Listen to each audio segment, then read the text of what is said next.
días, hermanos, que el Señor les bendiga. Una alegría también poder ver a nuestro hermano Marlon, a nuestro hermano Jaime y a sus familias. Me gustaría darles un abrazo en este momento, pero lo reservo para el final. Vamos a continuar con nuestra serie expositiva de predicaciones en el libro de Romanos. El día de ahora vamos a estar considerando los versículos 18 al 20 del capítulo 1. La semana pasada nuestro hermano Jorman estuvo desarrollando el tema del Evangelio entre los versículos 16 y 17. Luego de haber pasado por ese pasaje particular de Romanos, uno pensaría de que Pablo ya se dispone a desarrollar cómo se manifiesta la justicia de Dios en el Evangelio.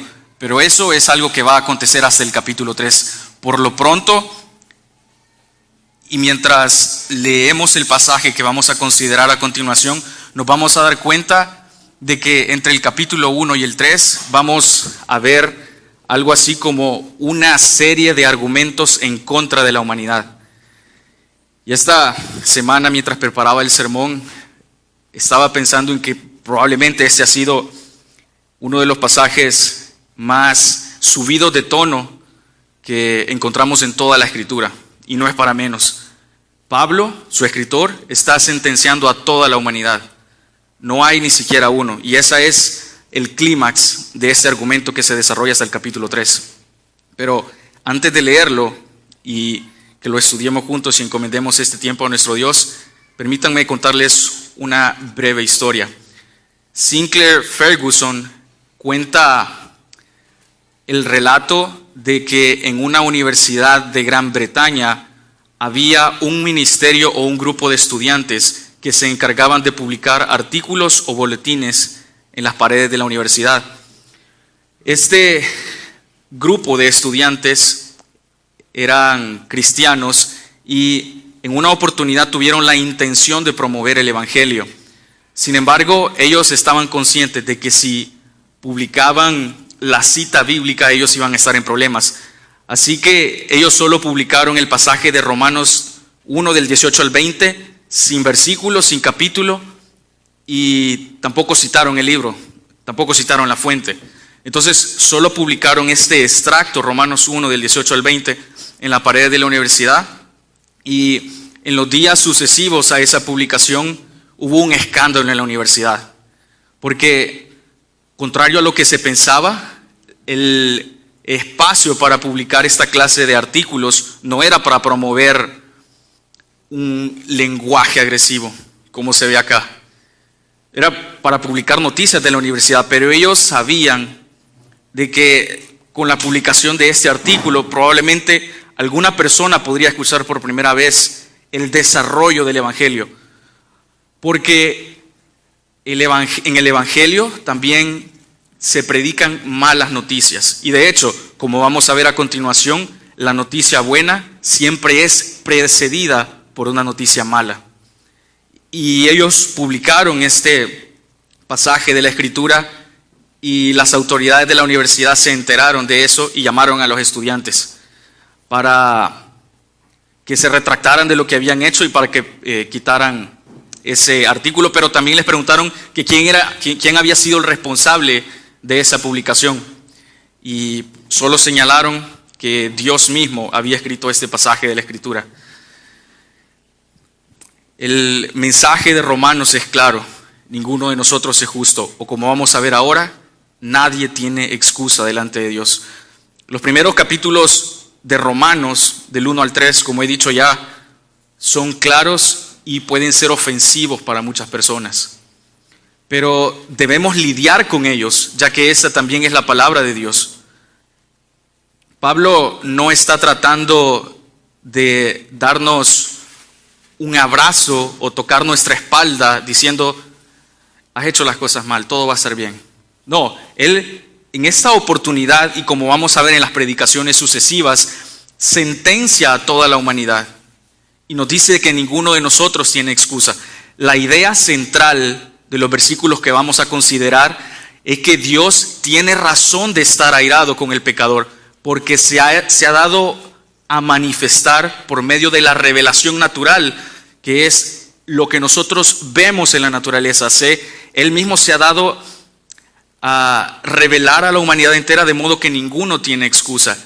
Y para el pecador que ya conoce que hay un creador, pues el día de ahora y por medio del texto también se nos va a presentar la oportunidad de conocer la revelación especial que es el Evangelio de Jesucristo, la máxima expresión de la revelación especial. Así que la idea central del texto es Dios tiene razón de estar airado porque se ha manifestado para con la humanidad. Y el propósito de Pablo en esta oportunidad es decirnos de que Dios ha erigido un cartel a toda la humanidad diciendo: no tienen excusa.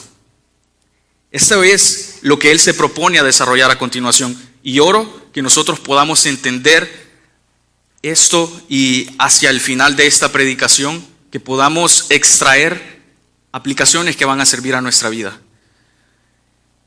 Pablo va a concluir la sección de esta porción de la Escritura en el capítulo 3 proclamando de que nadie es justo. Y sus palabras se dirigen a todos, tanto a la persona presumida como al arrogante, a la persona salvajemente injusta y a todos los demás.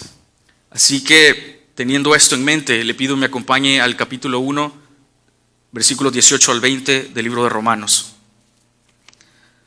La culpabilidad del hombre. La ira de Dios se revela desde el cielo contra toda impiedad y maldad de quienes injustamente retienen la verdad. Para ellos, lo que de Dios se puede conocer es evidente, pues Dios se lo reveló. Porque lo invisible de Dios, es decir, su eterno poder y su naturaleza divina, se hacen claramente visibles desde la creación del mundo y pueden comprenderse por medio de las cosas hechas, de modo que no tienen excusa. Oremos. Padre eterno Dios, gracias por la oportunidad que nos das de poder congregarnos y de la bendición que podemos tener de contar con hermanos de toda tribu, lengua y nación para que nos animemos a las buenas obras y para que nos apoyemos en los momentos difíciles.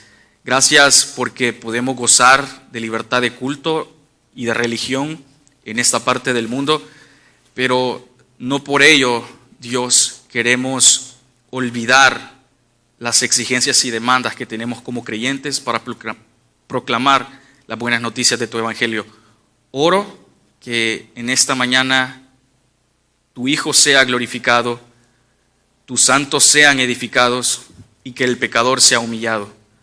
Pido que tu Espíritu Santo me ayude a desarrollar el pasaje que tengo delante y que hacia el final de esta predicación podamos aplicar lo que el texto tiene para decirnos.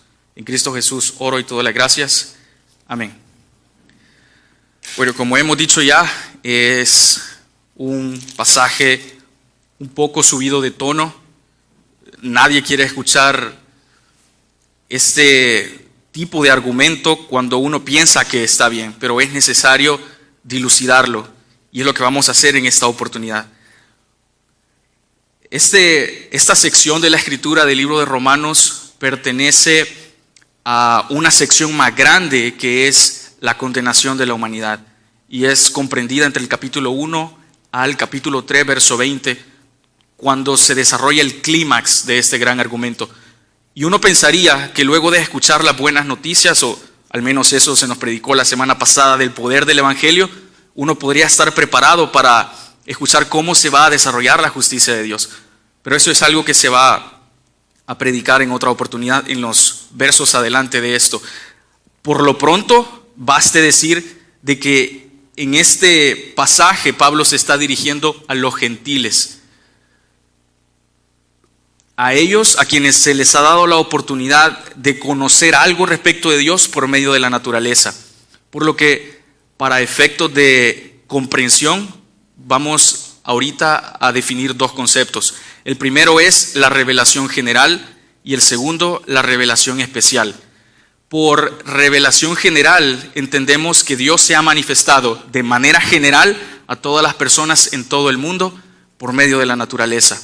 Es decir, cualquier persona, aunque no haya escuchado el Evangelio en una parte remota del mundo, sabe y puede ver de que alguien ha creado todo lo que le rodea, las montañas, los lagos, los mares, el cielo, las estrellas.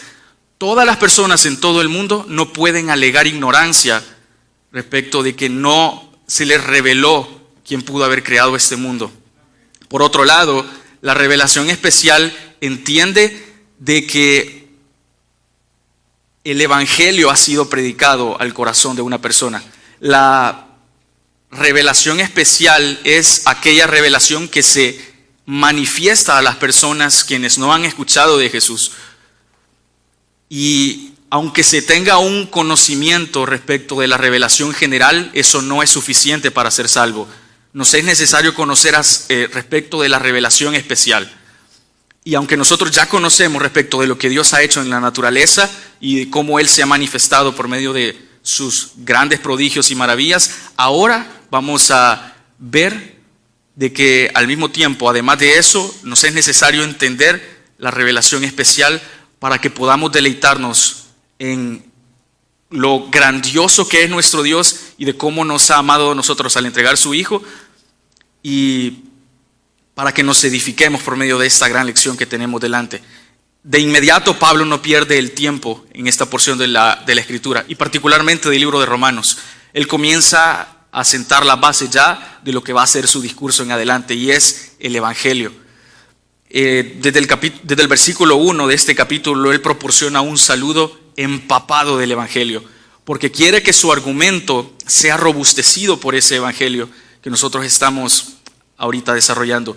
Y la tesis de eso llega en el versículo 16 y 17. Ahora, posterior a eso que ya se predicó la semana pasada, ahora él va a presentar la mala noticia. Porque toda buena noticia, o la buena noticia del Evangelio, es precedida por una mala noticia y debe predicarse. Así que por ello él no solo nos prepara para el contenido que sigue, sino que también nos inspira y nos instruye para que nos rindamos finalmente a los pies de Cristo. Este pasaje nos inspira cuando consideramos la confianza decidida que tiene Pablo, incluso en un imperio como en el de Roma. Nos va a alentar a nosotros al saber de que él está escribiendo esta carta no a gente que no conoce de Dios, sino a una comunidad de creyentes ya asentada en el imperio romano. Él escribe esta carta a cristianos que ya conocen del Evangelio. Sin embargo, y a pesar de ello, él pasa tiempo, muchos capítulos, desempaquetando este Evangelio para que nosotros podamos entenderlo de la mejor manera. Porque como él va a expresar en capítulos más adelante, el Evangelio no solo es eso que conduce a una persona hacia el reino, sino que al mismo tiempo debe entenderse de que es una forma de rendir nuestra vida. Es la ventana a través de la cual nosotros vemos todo. Y nuestra confianza hacia este pasaje va a aumentar cuando consideremos de que Pablo, su escritor, antiguamente había sido un perseguidor de la iglesia, y de cómo Dios ahora transforma su vida para llevar a cabo el desarrollo de esta tesis. Así que no está escribiendo con la pluma de un académico frío, sino que está escribiendo como alguien que ya ha conocido y ha sido transformado por el Evangelio. Todo el trasfondo que rodea esta gran y magnífica carta debe entenderse en el sentido de que él ha sido un creyente de 20 años cuando escribió esta carta. La escribió más o menos en un periodo de 3 meses cuando él estaba en Corinto. Y la razón por la que la escribió es porque se estaba más o menos desarrollando un problema en la iglesia de Roma. Y es que los judíos, debido a un edicto de Claudio en el 49, habían salido de Roma. Y cuando Claudio murió, habían regresado. Y cuando ellos regresaron, vieron que en la iglesia de Roma el liderazgo y la forma en la que se llevaba a cabo la iglesia estaba gobernada y liderada por los gentiles. Así que puede imaginarse la clase de problemas étnicos, culturales y hasta religiosos que se hallan en este capítulo. Teniendo esto en mente, nos va a ser más fácil entender lo que él tiene para decirnos. Pero al mismo tiempo nos alienta a que como creyentes aprendamos a construir nuestra vida cristiana en comunidad. Y en ese sentido a que sigamos promoviendo las buenas nuevas de salvación. Así que ahora vamos a comenzar a desarrollar, y para ello vamos a desglosar estos versículos en 3 partes. La primera parte, si usted está tomando nota, es respecto del tema que Dios se ha revelado a toda la humanidad. El segundo punto que revela este pasaje de la Escritura es el rechazo del hombre. Y la tercera parte de esta predicación va a ser que no hay personas inocentes en el mundo. Repito, la gran verdad que revela este pasaje de la Escritura es que Dios se ha revelado a toda la humanidad. El hombre ha rechazado esa revelación y ahora, en consecuencia, no hay personas inocentes en el mundo. Así que leamos el versículo 18 de nuevo. La ira de Dios se revela desde el cielo contra toda impiedad y maldad de quienes injustamente retienen la verdad. Y para ellos, versículo 19, lo que de Dios se puede conocer es evidente, pues Dios se lo reveló. Como se ha mencionado ya, ninguno de nosotros puede alegar de que no conoce algo respecto de Dios. Basta con salir a la calle y ver la naturaleza que nos rodea para darnos cuenta que una mente infinitamente más superior a la nuestra es la responsable de haber creado todo lo que nos rodea. Ninguna persona puede alegar ignorancia de eso. Así que mientras se lee este versículo particular de la Escritura, Pablo podría estar pensando, pero los judíos van a llegar a pensar que este asunto no es con ellos. Y uno casi puede imaginar, mientras se lee este pasaje en la iglesia del siglo I en Roma, que el judío está diciendo, muy bien, Pablo, muy bien. Esos gentiles no merecen la gracia ni la bondad de Dios. Ellos han pecado. Pero aunque este pasaje particular de la Escritura esté hablando respecto de los gentiles, él tiene algo que decirle también a los judíos en el capítulo 2, verso 20. Él está diciendo que tanto judíos como gentiles, todos han escuchado de la revelación de Dios. Todos saben de que hay alguien superior, que hay una deidad infinitamente más grande a nuestra propia existencia. Y eso es lo que él se propone a desarrollar. Primero que todo, Dios tiene justificación de estar airado contra las personas. Y la ira de Dios no debe entenderse en un sentido caprichoso o en un sentido pecaminoso, como sí lo hacemos muchas veces nosotros. Tendemos a airarnos de manera injustificada y muchas veces hasta de manera caprichosa. Sin embargo, la ira de Dios se manifiesta en el sentido de que Él tiene razones para estar airado con los pecadores. No ya con sus redimidos, sino con los pecadores. Porque Él se ha dado a conocer, y Romanos 1, 18 hasta el capítulo 2, verso 16, aunque atañe especialmente a los gentiles, es un mensaje que compete a la humanidad entera. Porque aunque no hayamos tenido el beneficio de escuchar la ley de Dios como en el Antiguo Testamento de los judíos, sí somos testigos de lo que Dios ha hecho en nuestro mundo. Esa revelación general es la que Pablo está aquí desarrollando. Todos hemos escuchado de Dios, todos sabemos de Dios, y no hay nada en este mundo que no reclame que Dios es su dueño. Toda partícula cuántica, todo centímetro cuadrado reclama un dueño, y ese es Dios. Todos hemos escuchado de eso. Así que incluso aparte de esa revelación escrita, lo que les es manifiesto a los gentiles, a nosotros nos es necesario entender que además de eso también nos es necesario escuchar las buenas noticias del Evangelio, pero que son precedidas por las malas. Cuando nosotros vamos al médico, lo más que esperamos de él es que sea honesto, ¿verdad? A ninguno de nosotros nos gustaría tener un diagnóstico equivocado, o que, por ejemplo, hayamos pasado con náuseas o un intenso dolor de cabeza, incluso un dolor agudo en la espalda, y que cuando vayamos al médico él nos diga todo está bien, no tienes ningún problema. A ninguno de nosotros nos gustaría eso, ¿verdad? Qué irresponsable sería por parte de ese médico dar un diagnóstico equivocado respecto a nuestra situación y a nuestra realidad. ¿Por qué entonces el cuadro debe cambiar cuando se habla respecto al Evangelio? Lo más responsable que debe hacerse cuando se predica el Evangelio es decir de que los pecadores están mal. No ya más nosotros porque hemos sido redimidos, pero sí el pecador empedernido, el pecador que no se ha arrepentido de sus pecados. Nada está bien, y no es que vaya a vivir tampoco su mejor vida ahora en esta parte del mundo. El pecador está mal y en consecuencia él necesita saber de que la ira de Dios se revela contra él con toda impiedad porque retiene injustamente la verdad de Dios. Eso es lo que Pablo está diciendo. Debido a que todos hemos pecado y hemos suprimido su verdad y debido a que hemos escogido nuestros caminos y nuestros pensamientos, él tiene razón de estar airado. Debido a que él está erigiendo un cartel diciendo estoy presente en todo centímetro cuadrado de este planeta y nosotros decidimos hacer nuestra voluntad, tiene razón de estar airado. Y en toda parte de la Escritura nosotros vemos de que Dios se ha revelado a la humanidad. De hecho, incluso en el Antiguo Testamento, los paganos, las personas ajenas al pueblo de Israel, conocían acerca de un Dios. Los filisteos vieron y reconocieron el poder de Dios y en muchas ocasiones se echaron para atrás debido a ello. Los cananeos y los egipcios y todos los demás pueblos que han vivido sobre la tierra escuchaban de un Dios.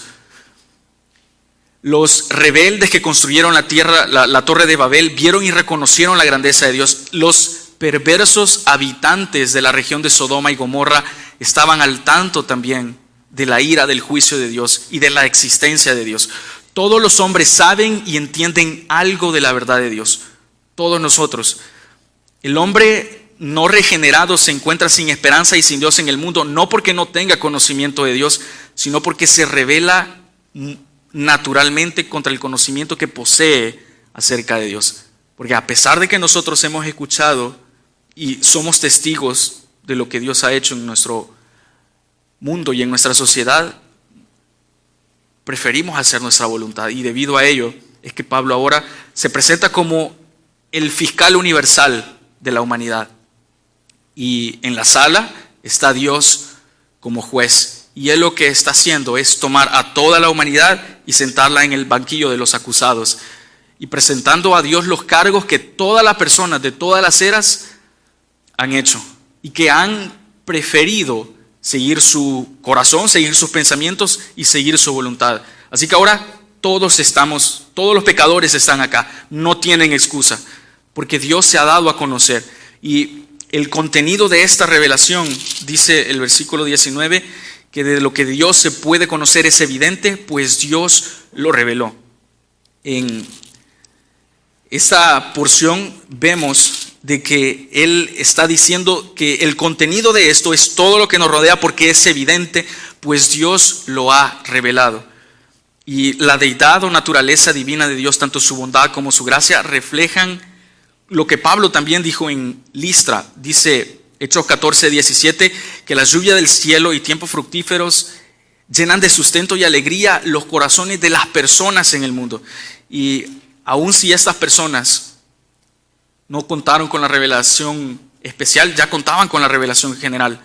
Y incluso David, aún teniendo la revelación especial, él podía ver de que los cielos contaban la gloria de Dios. Aunque él conocía acerca del Dios de Israel y tenía la verdad que no contaban los gentiles, él tenía en mente que ninguna persona, a pesar de eso, podía alegar ignorancia, porque los cielos cuentan la gloria de Dios. El pasaje que leímos cuando iniciamos este servicio. En consecuencia de ello, se presenta algo. Debido a que todas las personas conocen respecto de Dios, o tienen un conocimiento efímero, aunque sea de ello, hemos decidido seguir nuestra voluntad. Y eso nos lleva a nuestro segundo punto, el rechazo del hombre. El verso 20 dice, porque lo invisible de Dios, es decir, su eterno poder y su naturaleza divina, se hacen claramente visibles desde la creación del mundo y pueden comprenderse por medio de las cosas hechas, de modo que no tienen excusa. Debido a que somos pecadores por naturaleza y por elección, hemos decidido seguir la voluntad de nuestros corazones y hemos decidido seguir nuestros deseos. Pablo aquí declara explícitamente que habiendo conocido a Dios por medio de la revelación natural y general, los hombres incrédulos de todas maneras le siguieron rechazando. Y leamos el versículo siguiente para entender la gran idea. Pues a pesar de haber conocido a Dios, no lo glorificaron como a Dios, ni le dieron gracias, sino que se envanecieron en sus razonamientos y su necio corazón se llenó de oscuridad. En esta porción, él está presentando 4 formas en las que los hombres o la humanidad rechazan a Dios. La primera de ellas dice de que los seres humanos no glorificaron a Dios. Esta es la primera forma en la que los seres humanos rechazan a Dios a pesar de tener un conocimiento de Él. Dice que no le glorifican. Esta es la expresión básica del orgullo, que es la raíz de todos los pecados y se encuentra en el núcleo de la condición caída del hombre. El peor acto que un ser humano consciente de la existencia de Dios puede hacer es no glorificar a Dios o atribuir obras grandiosas y divinas a seres inertes o a seres, por ejemplo, de nuestra imaginación.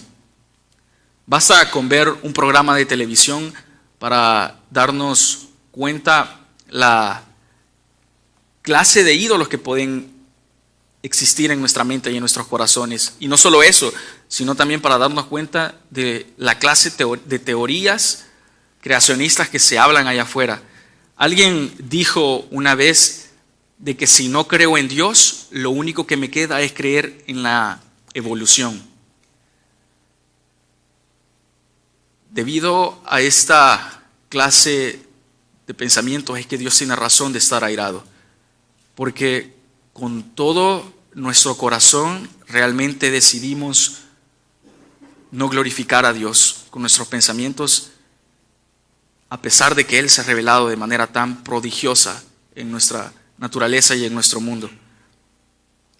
En adelante, Él continúa diciendo de que la segunda forma en la que el hombre rechaza a Dios es debido a que no honra ni glorifica a Dios como creador y que también deja de darle gracias por la gracia con que provee todas las cosas en abundancia.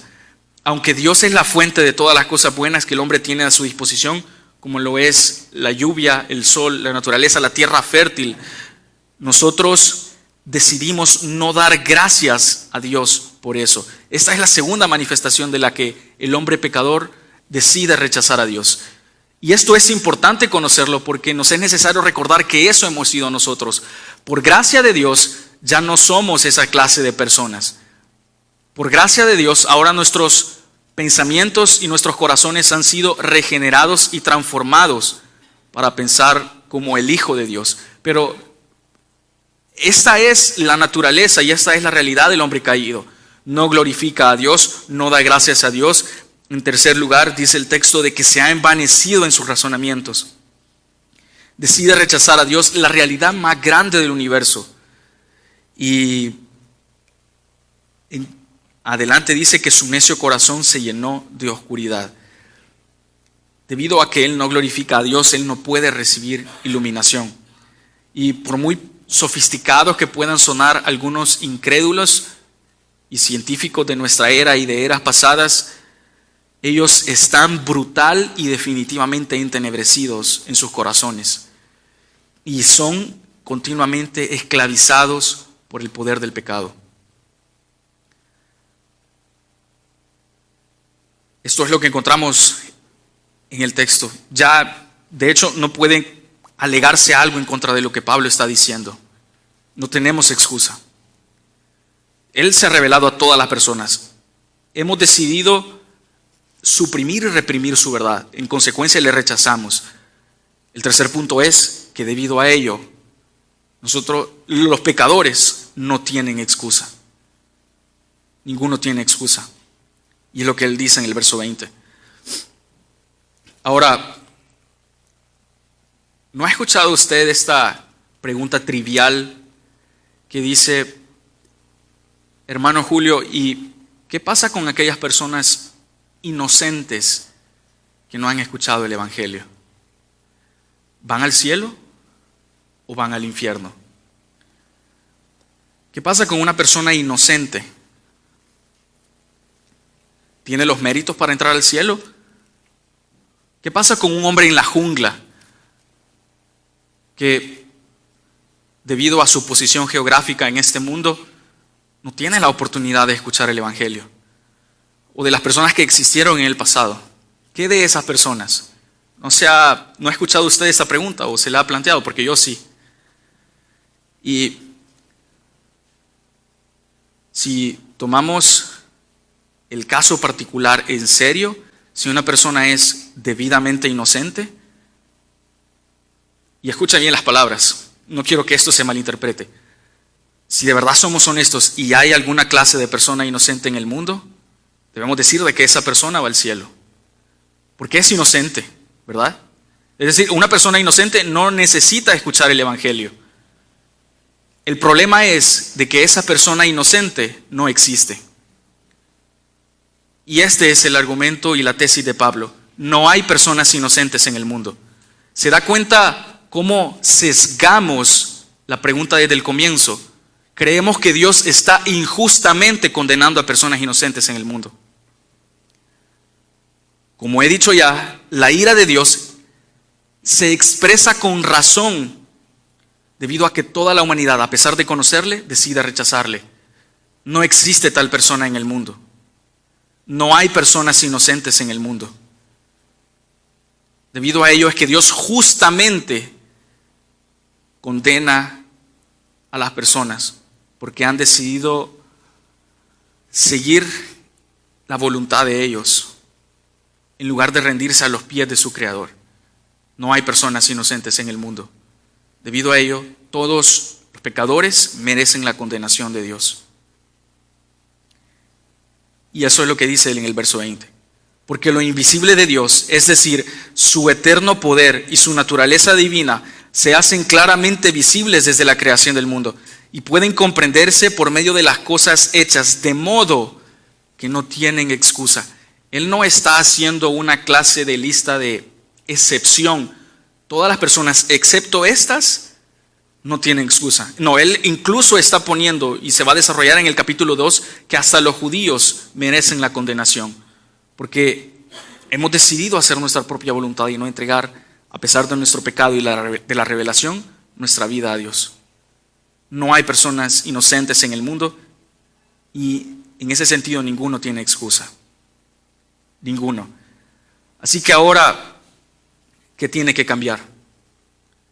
No sé cuál sea la respuesta a esa pregunta para usted, pero uno de mis objetivos al desarrollar este pequeño pasaje de la Escritura es a llevarlo junto conmigo a hacerse esa pregunta. ¿Qué tiene que cambiar ahora? Quiero llevarlo a que usted sienta las necesidades urgentes que hay en este mundo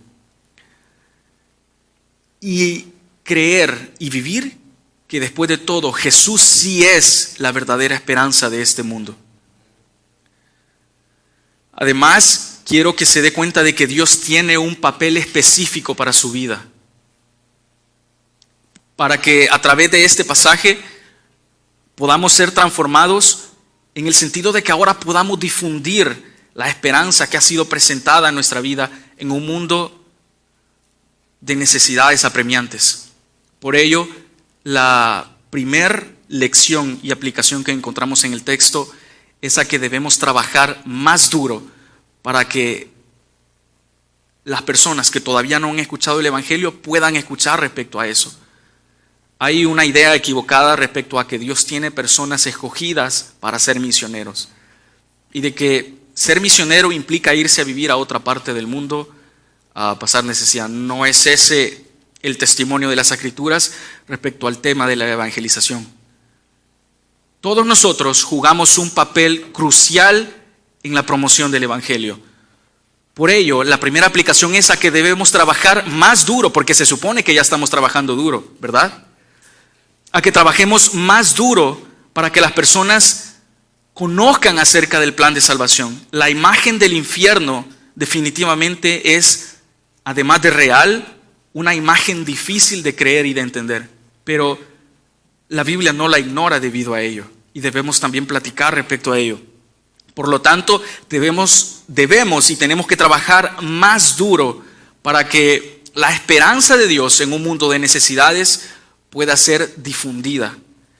Le desafío a que trabaje más duro para compartir el Evangelio, para que podamos compartir el mensaje de la santidad de Dios, del pecado del hombre, del sacrificio de Jesús, de la resurrección de Cristo y de la necesidad urgente de confiar en nuestro Señor como Salvador y Señor para tener una vida eterna. El Evangelio es la mejor noticia del mundo frente a necesidades que se presentan en él. Le invito e insto a que considere a cumplir su papel de llevar las buenas nuevas de salvación. Lucas 12:48 revela una gran lección respecto a ello, y es a que debemos hacer lo que Dios quiere que hagamos con todo lo que Él nos ha dado. ¿Qué pasaría si cada uno de nosotros aprovechara al máximo sus recursos como forma de cumplir un único papel en la extensión global del Evangelio? Esa es la primera lección, hacer lo que Dios quiere que hagamos con todo lo que Él nos ha dado. Y para ello debemos trabajar más duro para que la promoción del Evangelio pueda ser esparcida en este mundo. La segunda lección es que debemos ser la iglesia que Dios nos ha llamado a ser. Y déjeme ser específico en este punto. No estamos hablando de un local o de la organización o de Iglesia Bíblica Sublime Gracia, sino de nosotros mismos ser la iglesia que Dios nos ha llamado a ser. El cristianismo prioriza a la comunidad y ningún cristiano que siga a Jesús está aislado de los demás. Por lo tanto, esta segunda aplicación tiene que ver con nuestras vidas, tiene que ver con la forma en la que nosotros le manifestamos al mundo quiénes somos. Debemos ser la iglesia que Dios nos ha llamado a ser. Y en un sentido, la definición de iglesia es bastante simple: una comunidad de creyentes que llevan a cabo la difusión del Evangelio. Si lo pensamos, es una definición bastante simple y bastante fácil de entender cuando la analizamos. Sin embargo, como hemos visto a lo largo de esta reseña y de este pasaje, podemos muy fácilmente ceder a la tentación de no ser lo que Dios nos ha llamado a ser. Hemos centrado nuestras vidas únicamente en programas personales o cosas que nos convienen más para nuestra familia, para nuestras vidas personales y para nuestros amigos. Pero esto no es lo que Dios llama a hacer a la comunidad de creyentes, también llamada iglesia. Dios nos ha llamado a que pongamos en la mesa todo lo que nosotros tenemos y todo lo que nosotros pertenece. Por lo que esta segunda aplicación tiene que ver que pongamos en la mesa todo lo que tenemos para promover el Evangelio de Dios. Y está conectada con la primera, pero en este sentido debemos rendir todo y ser la iglesia que Dios nos ha llamado a ser. Y en un sentido, nosotros hasta podríamos orar al final de esta predicación para decir: Señor, si eso significa vender lo más preciado que tenemos, lo haremos. Si eso significa cambiar los programas personales de nuestra vida, lo haremos. Si eso significa mudarnos de ciudad para servir a otra comunidad de creyentes y promover tu evangelio, lo haremos. Si eso significa renunciar a nuestras preferencias culturales, lo haremos. Pero queremos que la gente conozca más de ti, porque queremos que tu evangelio se propague más que conservar nuestros gustos y preferencias personales. Queremos que más gente experimente y disfrute la esperanza que hay en ti, porque ninguno tiene excusa. Y en un mundo de necesidades urgentes debemos ser lo que Dios quiere que seamos, la iglesia que Dios nos ha llamado a ser. En último sentido, la aplicación que además encontramos en el texto es a que el pecador empedernido necesita el evangelio para poder ser acreedor de la salvación eterna. Hasta antes de esta predicación, el pecador ya sabía y tenía un conocimiento respecto de Dios, porque Dios se ha manifestado en la naturaleza. porque de manera vívida Dios de verdad está colocando un cartel. Él ha erigido un cartel diciendo: estoy aquí. Así que si eso no da salvación, ahora lo que hemos escuchado respecto del Evangelio, la revelación especial, sí da. Y ya no somos culpables, sino que de rechazar este mensaje, ahora seríamos doblemente culpables. Así que tú, pecador, si ya habías escuchado respecto de lo que Dios ha hecho y se ha manifestado en la naturaleza, ahora has escuchado lo que Él puede hacer por ti. Él ha muerto en la cruz del Calvario y, como dice Pablo en los Colosenses, Él ha anulado el acta de decretos que Dios ha tenido en nuestra contra. Él no es que haya pasado por alto nuestros pecados, sino que los pecados nuestros fueron pagados por alguien más. Él ha hecho algo por la humanidad y necesitamos desesperadamente el Evangelio para poder ser partícipes de la esperanza que hay, no en el mundo, sino en Jesús. Romanos 1 establece que el hombre creado ha cambiado la gloria de Dios por lo creado. Y tú, pecador, eres parte de eso. Y necesitamos la revelación especial o el Evangelio de Dios para salvación. Sabemos que somos pecadores y no es que seamos personas buenas que a veces hacen lo malo. El pecador es alguien malo que por gracia de Dios y gracia común a veces hace cosas buenas. Pero tú, pecador, necesitas el Evangelio de Dios para gozar de la esperanza que hay en Jesús. En conclusión, hermanos, toda persona, sin importar qué tan aislada esté la palabra de Dios, escrita o la proclamación de su Evangelio, tiene suficiente verdad evidente en su interior como a su alrededor. Y Dios, además, de acuerdo a los versículos 19 y 20 que hemos considerado, Dios le ha dado la capacidad para conocer a Dios y reconciliarse con Él si Él tiene el deseo genuino de hacerlo. En ese sentido, el texto nos ha animado a glorificar a Cristo, ha animado a los santos a la edificación y ha humillado al pecador. La pregunta decisiva, y para cerrar este espacio, es: ¿qué va a hacer de nosotros? ¿Qué tiene que cambiar? ¿Qué hay para el creyente? Vamos a poner sobre la mesa nuestras posesiones, nuestras vidas y programas y preferencias personales para difundir el mensaje de esperanza para aquellos que no tienen excusa, y para el pecador, si va a tomar una decisión que va a cambiar por completo el destino de su vida. ¿Qué va a pasar? ¿Qué tiene que cambiar? Esa es una pregunta que solo nosotros podemos contestar. Y de esto se trató el pasaje 1, versos 18 al 20 del libro de Romanos. Cierro diciendo con lo que dijo Salomón: el fin de todo el discurso oído es este: teme a Dios y guarda sus mandamientos, porque esto es el todo del hombre. Oremos.